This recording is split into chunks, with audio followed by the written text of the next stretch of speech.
মঙ্গলবার বহরমপুর লোকসভার বিজেপি প্রার্থী মুর্শিদাবাদের বড়োয়া থানা এলাকার বসন্ত বৌড়িতলায় যান। সেখানে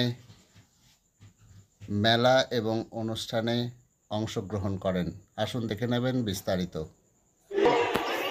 আমাদের বিশাল ধর্ম সনাতন ধর্ম বলা হয়।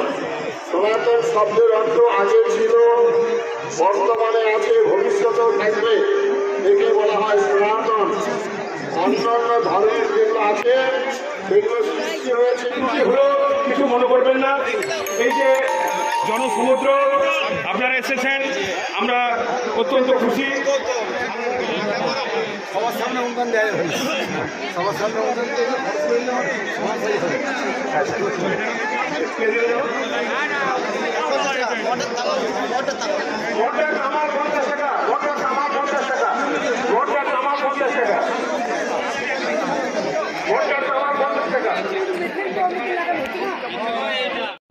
অভিজ্ঞতা হয়নি।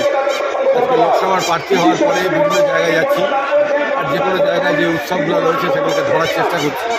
আর সেই জন্যই আমরা এখানে আসা বসন্ত উৎসবে প্রায় 30,000 মানুষ এখানে অনুভব করছেন। আমি দেখলাম, মানুষের সঙ্গে একটু বসলাম, দেখলাম, এই জাস্ট মানুষের সঙ্গে জনসংযোগ করার জন্য। মানে ভোট বড় বালাই, সেই কারণেই কি আসার কারণ? আপনি মনে হয় একটু শব্দটা সবার জন্য ব্যবহার করতে পারেন। এখানে আর যারা আছে তারাও বোধ হয় আগে যারা 25 বছর স্বাধীনতা স্থান করছেন তারাও বোধ হয় ভোটের আগে এখানে আসেন। আমি তো প্রথমবারে ভোটে দাঁড়াচ্ছি, আমি কিন্তু জানি না ভোট বড় বালাই কিনা। কিন্তু যিনি 25 বছরের সাংসদ আছেন তিনিও ভোট বড় বালাই বলে আজকে এখানে আসবেন। কতটা সাড়া পাচ্ছেন? আসবেন কি? কতটা সাড়া আসবেন কি? কিছু প্রধান আসবেন কি ভোট বড় বালাই? আমাদের কাছে তো জানা নেই। ঠিক আছে, জেনে নেবেন, পার্টি অফিসে কি জেনে নেবেন ভোট বড় বালাই কিনা। কেমন লাগলো সেখানটায়?